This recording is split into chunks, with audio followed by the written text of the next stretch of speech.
Welcome to another edition of Eye on Ukraine. I'm Dr. M. Andrew Holacek, Ukrainian-American philosopher and historian. The aim of the show is to shed light, both expositorily and critically, on the history and culture of Ukraine. With the ongoing war in Ukraine well into its fourth year, the focus of this show is, unfortunately, often the war.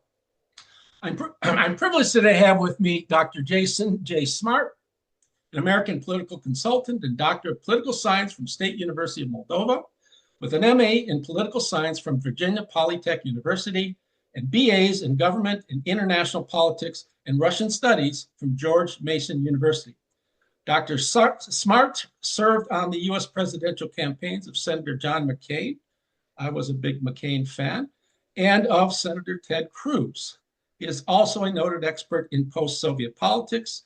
He is currently a Kyiv-based. He works for the Kyiv Post, and his focus is Ukraine's war with Russia. His YouTube videos, which I strongly recommend, they're my favorite, readily available to anyone interested in accessing them, cover political, psychological, logistical, tactical, and economic aspects of the special military operation, now grudgingly admitted by the Russians to be a war. I welcome you, and Jason, I do love your videos. I say that because the ideological, the causal aspects of war is so complex, and so many people in their videos reduce it just to soldiers fighting for land or economic concerns, and you don't do that. So one of the aspects of your show I really like is that you cover the causal complexity of analysis of the war. So let's get to the first question. Sure. How did we get from an operation that was supposed to take 3 days or 3 weeks to the present situation in which Russia is in a state of collapse? So much so that it's reduced to purchasing the selfsame oil that it sold to China. I know that this is a question that requires a book-length answer, but can you give us, in your estimation, 4 or 5 key steps or missteps that have led to the state of Russian decay today? So it's a good question, and you're right. It is something that we can look at length and from different angles, different sides. But I think there's a few obvious things.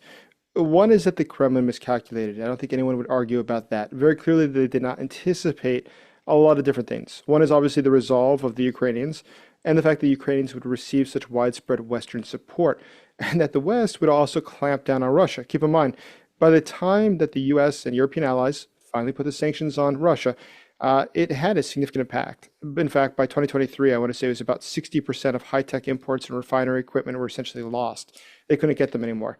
So that was substantial. But there's another aspect of this as well. And I think that's very typical of Russian history. If we go back to, Crimea in 1856, or if we go back to 1912, their loss to the Japanese, both wars the Russians lost. Both wars the Russians could have won. In both cases, though, they ran across the same problem, which is their internal corruption, their internal decay, their internal lack of ability to adapt was key to them not being able to survive. As you know, Charles Darwin said, it's not the smartest or the fastest that survives, but that animal which knows how to adapt. And in this case, the Russians don't adapt well. So their system of corruption, their system such as they had historically, in the case of, let's say, 1856, look at serfdom. There's this serfdom had died out in the rest of Europe, and feudalism, slavery had died out largely, but they were still doing it. And it's just something that shows they're sort of backwards. They're different from the rest of the world. And because they were always backwards and not really evolving, they weren't able to keep up. So and finally they had a war, which caused them to lose Crimea or lose control over what had been the Ottoman Empire's territories as well as the Black Sea. That was a substantial blow, and it caused them to go through serious reforms. We saw the same thing happen in 1912. I mean, the huge loss to Japan, the loss of Port Arthur, the destruction of the Russian Navy, those were things that finally caused the revolution, I would argue, in 1917. Russia's leaders, their imperial nature, has historically been something that is a harbinger of worse things to come. And in the case of Putin, I think that worst thing to come would be his downfall. Well, not a worse thing for us, worse thing for him, I mean, of course. That this is something that's not going to work out well. I think he's caught his foot into the bear trap at this point. The flight of the IT sector, the flight of young men from the country, as well as the billionaires, that's something that's going to be very hard to keep up with post-war even. Once you've lost people who have the educated class, the intelligent people who need to create works, that's not something you just whip back up. That's not just a new factory. That's long-term systemic loss you're creating in the society. But today, yes, Moscow's at a point where it has to get refined oil from other countries because it doesn't produce enough itself. Ukraine has destroyed about 48% of the oil refining capacity of Russia. I actually think it's probably The even 48 more than now? that. Yeah, It's it's 48 now, according to Moscow Times. It was picked up as well by, I saw that wow. in Yahoo, and I also think it's on Wall Street Journal. So that's been picked up pretty widely. But I think it's actually probably even higher than that. It's simply that we're just counting the refineries and trying to figure out how much they produce versus how much they're now producing. But if you take in the fact that Ukraine is also destroying chemical factories, some of these compound chemicals are only found at specific factories in Russia. So if let's imagine there's a chemical that's needed in the production of fuel. If you don't have that compound chemical, you can't just whip up more of it. You need a new factory. And many of these chemicals are only produced in one factory. Well, sure enough, Ukraine has also attacked those factories. So we don't know to which degree that is also causing lag in their ability to produce more fuel. But the fuel lines, yeah, it's very realistic. I mean, they're right now across the country, not just in the regions, not just in Crimea. They're also in Moscow and St. Petersburg. So overall, Russia is in a pretty dire situation. And the banking sector is something that's even more dire, which I don't wish to get, I mean, to distract from the question you asked. But when you look at the overall situation, though, it's obviously not what Putin had prepared for. And given his current management of the situation, management of the crisis, I think that he's going to trigger their own downfall, their own fall. I mean, he's so badly managing the economy at this point, so badly managing the military, letting the FSB arrest Russian military generals. 15 of the 17 last military generals arrested. Keep in mind, there's been zero U.S. military generals arrested in the past 5 years. There's been zero from France, zero from Germany, zero from the UK. They've Don't had hold your seven, breath about U.S. arrests. We might see some coming everything's after last possible. week. You never know. But but but in the case of Russia, they have arrested all these guys is creating a huge conflict with the intelligence service and the military. But of the 15 of the 17 guys who they did arrest, they were from the logistics or acquisition departments. They weren't the guys who work on the battlefield. So they're not being arrested because they're failing on the battlefield. No one seems to care about that. They're being arrested because they have something that makes money, a racket, something that, acquisitions for the military. And the FSB wants to take that over so that they can make the money.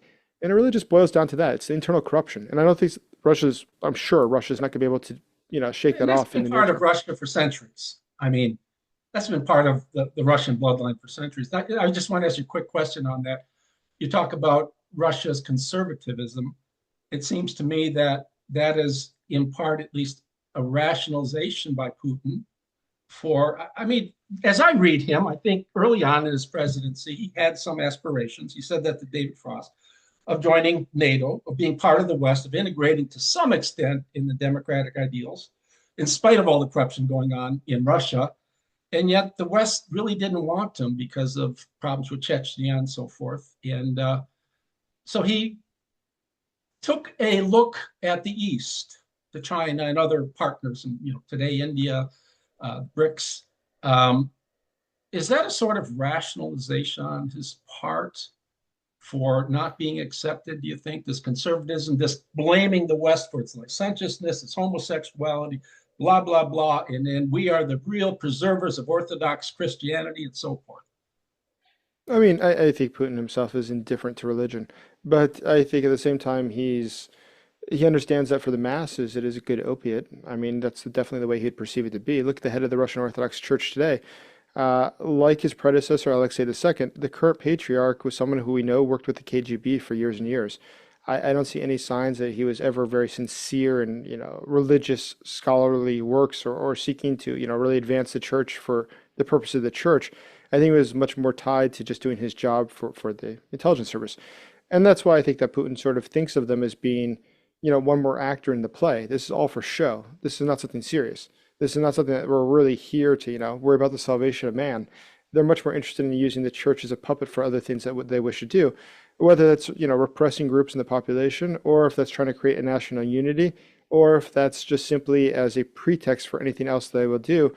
Look at the fact is that St. Petersburg, I want to say regular church attendance is 0.8% of the population.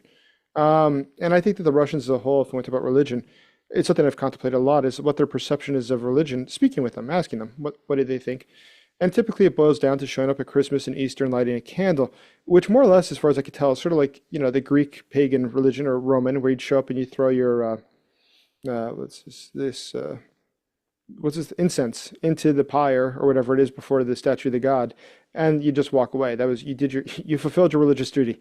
That's pretty much it. That's about the limits of the religious belief. I don't think it has much more than that. Um, and I think that when we look at the case of Putin himself, when he's trying to rationalize what's happening, he understands that his population needs an excuse. They have a reason to sacrifice that's something greater, which is Russia or the Orthodox Church, which says, we won't be happy in this life, but we will be in the next one. But if you just say that we're suffering because I'm corrupt and I've stolen all the money from the country, that's not nearly as alluring. It's much better to No. tell everybody you're doing it for a cause. Well, this whole notion dictators always need a common enemy or many enemies. They need to Mhm. create this atmosphere of fear in the public. And what's the solution? I'm your solution. Otherwise, they get thrown out. Well, let me take to the next question. I've been talking about Russia's economic slide for many months on my own videos. I think it was obvious if you look at the economic direction in which it was turning. It's clear that a nation that focuses on military conquest at the expense of its people is a very frangible nation, one to decay and crumbling. I've often stated that that has been typical of Russia as it emerged from a small polity. I use the word polity, it means something like just a political entity because there were no nations at the time, that Mhm. has ever focused on political expansion without considering the well being of its people. Now, I think that's something that a lot of historians who talk about Russia just miss. They don't talk about how this is a very land grabbing nation of people, of tsars and rulers, never taking into consideration the well being of the people. Do you agree? Yeah, oh yeah, I mean, I definitely agree with that. I mean, I think if we look back to Muscovy or Putin, it's all the same. Legitimacy through conquest, not the welfare of the masses. I mean, look at the serfdom, look at the gulags, look at the repression that we see today. The oil wealth never reaches the people. It stays in the upper class that embezzles it from them. And they've used the citizens as the serfs. They don't have much respect or care or concern for them. There's something to be manipulated and to essentially utilized, and not as something that is anything more than that. But I think that overall, if we were to try to break down more, what does this mean? How do you understand this historic pattern of oppression, which is what it really is? Um, it is something that is Russian. It is not unique to Russia, but it is very Russian. And it's something that's actually put them at a disadvantage historically. I mean, time and again, we saw, as I say, Crimea, Yeah. 1856. Look at Afghanistan, 1989, 1912, Japan. These things have not worked out well for them. Historically, this has caused serious domestic problems, and they continue to do it, which is sort of hard to believe. But also, there's something else, which is something Dr. Sarah Payne, who's at the Naval War College, talks about a lot. She's brilliant. If you've never checked her out, she has a lot of YouTube videos, by the way. Fantastic, fantastic. She's a scholar of Russia as well as China and Japan, and she reads all her works are written having read the original in the original languages. So she's a fantastic scholar. But where I go with this, one of her arguments, which I never considered until just very recently when I heard one of her lectures, was that there's two different sort of states. We have one like China, which understands the use of water, or the European countries that realize, listen, we can go out and trade with countries and make a lot of wealth. This will work out well for us. It's not about the actual occupation of the territory. Like China today, look at the Belt and Road Initiative in Africa or in Latin America. They have an objective to go out, to open ports, to make trade, but then they control the country economically. They realize that they get their foot in the door and they will make a lot of money in the long term. The Russians don't do that. They go out and they try to physically take over territory. And it's a very simplistic and also a very sort of dumb way to try to build your empire. The much smarter way is like the Chinese. Look at, little Portugal, the empire that it had. Look at the Yeah. Dutch. Yeah. Go through the list. And so you say, that seems like a much better model if you're trying to build an empire than what the Russians are up to. Yeah. But they didn't really ever do that. I call it Putin's muscular militarism. We talked about that prior to the show. I'm going to get to the last question because we're down to about 7.5 minutes. But this is the one I really want some feedback on. Obviously, as we've been discussing, the situation in Russia is highly bedlamic. Now, there are many possible scenarios when we're talking about outcomes of the war. One, a Russian breakthrough and victory. One, Ukraine holds on and defeats Russia somehow. In between that, we can have a ceasefire, which doesn't seem likely, or something to think about is a lengthy, protracted war, but at a very lesser scale. What is your assessment of those or perhaps other possible outcomes in terms of probabilities? What would you say? Well, I think the least likely probability would be that Russia has some sort of a breakthrough or victory. I mean, their manpower, their logistics, their internal economic situation, everything's just too degraded at this point. I just think that's wholly unrealistic. And I mean that sincerely, not as somebody who supports Ukraine, but as someone who just look at the numbers. They just had their summer offensive. They blow through hundreds of thousands of guys being casualtied, and they gain less than 1% of the territory of Ukraine. It doesn't look Nothing. to me that those numbers are working out very well for them. So if we understand that, we can understand and accept that. Well, what's it mean is likely to happen? Well, I think the most likely thing, perhaps there's going to be something like a temporary ceasefire or frozen conflict, which is a pause, not really a peace. But most likely, I think, is that Russia, as time goes on, and I sincerely believe this, looking at the numbers, looking at Russian history, looking at economy, looking at the military, I increasingly believe that Vladimir Putin is too out of touch from the reality of what's going on, and he's continuing to make decisions based upon faulty information. He believes that he can give orders to go fix the economy and somehow it's going to get better. He doesn't understand that they have inflation that's out of control and what they're doing now is going to make it worse. He doesn't understand this banking sector is getting closer and closer to having cascading collapse through the different banks. All these things could wipe out his country. All these things could literally end his Yeah. empire. And that's where I think he has a conflict within the Kremlin. He has a lot of people who are trying to end this war because they look at the writing on the wall and they say, we could do this for another 5 years, burn through 2 million more guys and get nowhere. And we'll absolutely end up out in the streets totally broke.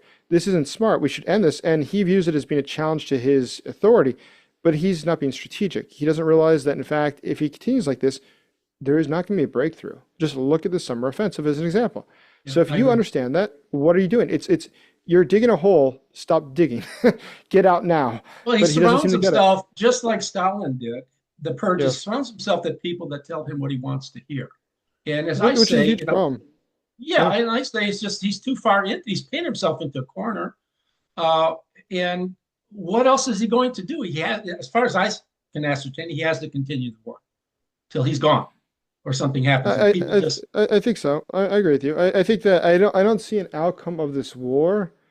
Let's phrase that differently. Everything is possible. But what I think is the most probable is that we see the downfall of Putin regime, and that will be how this war ends. I think it'll be a very rapid decline and fall of Putin, and thereafter the war ends. I think that really is becoming increasingly likely. The attacks within Russia are totally destabilizing the country. They cannot continue like this is, and I don't think he knows that. I mean, a lot of people ask, for instance, when Prigozhin, you remember Prigozhin when he rolled towards Moscow, he got stopped in Rostov, yeah, yeah, yeah. the head of the Wagner group. Why didn't Putin know that was going to happen? We knew for weeks in advance that Prigozhin was going off on his Telegram videos screaming about Shoigu and Gerasimov, where are my shells? Where's my ammo? Yeah. And everyone saw that. Everyone said this is a complete insubordination. What is going on? And I really truly could not understand what was going on. But somebody else pointed out to me, why do you think that Putin has any idea that this is happening? He has no idea this is happening. Who's going to tell him? He's talking to the same like 3, 4, 5 guys every day, 7 days a week, who are all telling him everything's Yeah. great. That's why you look at the maps on the wall in their military headquarters down in Rostov. It shows that they've already occupied like half of Ukraine. They're not telling him that they haven't taken those things. That in fact they're not making any progress since 2022. It's pretty stunning actually when you look at it. I would think historically this has got to be one of the worst military losses ever. Just to lose this much and to gain nothing, and they Yeah. even had a chance of gaining. It's Well, insane. from watching your show, one of your guests, I don't remember who it was, former Navy SEAL, the gentleman who was former Navy SEAL, said something to the effect made me think that the Russian leaders really don't care whether they fulfill the orders. They follow the orders to the best of their ability. Whether it's successful or not is real irrelevant. The whole thing is that they can, as he mentioned, can you check the boxes? Now, one thing I said was funny, sadly funny, is that the Russians are boasting that because of the war, they are one of the world leaders in innovations in prosthetics. I was watching a show on that, and it's something they're really bragging about. You think about that, that shows you in sum just how bad things are. Well, do you have any? We've got like 2.5 minutes, and why don't we take this home? Tell us, follow up on that, on possibility. Do you see oligarchical overthrow of the government, the popular overthrow of the government, Putin being, what do you see? Because I do see something happening, and probably in the near future. So, I mean, historically, the most probable outcome. So, let's look at this. Historically, if you're looking at overthrowing governments, there's a few different things that happen. One is that you needed to have support of either the military or the intelligence service, but better if you have both or parts of both. So let's imagine that's happening, especially on the military side, because they're already being persecuted and you realize you're going to end up in jail for life. So I can imagine there's already some friction there. And for that matter, we know the reason that Prigozhin's coup failed was simply because some of the military guys backed out on it. We don't know who, but we know some military people backed out on it. But we also know, aside from that, that there is, okay, we have the tension there. We also have the tension with the oligarchs themselves who are aligned, they're all aligned, but somehow doing business with the FSB. They have a direct economic interest in making sure that their opponents don't come to power. Because if their opponents come to power, they're going to get liquidated. Remember back in the 1990s, and Russia is very violent. So Vladimir Putin, one of the things he did when he came to power was he wiped that up. He took care of the violence, and the oligarchs stopped killing each other.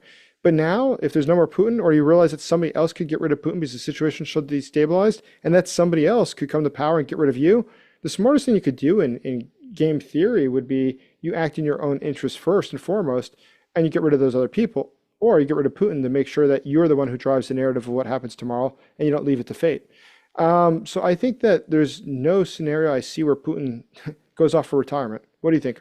No, I don't think so either.